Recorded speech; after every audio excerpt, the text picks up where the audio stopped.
Alka cinema નજીક આવેલી hotel ખાતે યુવાનએ ગળાફાંસો ખાઈ આપઘાત કર્યો।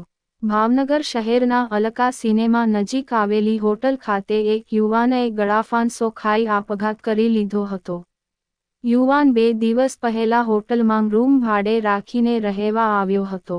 જે દરમિયાન 2 દિવસ સુધી યુવાન બહાર નહીં નીકળતા હોટલ સ્ટાફ દ્વારા તપાસ કરાતા યુવાન રૂમમાં ગળાફાંસો ખાયેલી હાલતે મળી આવ્યો હતો।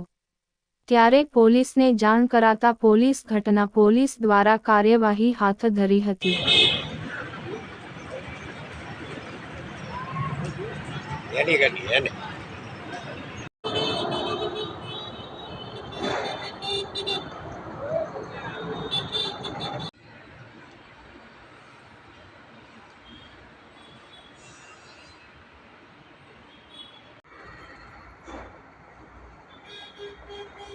कुछ बहुत बहुत कुछ मिला तो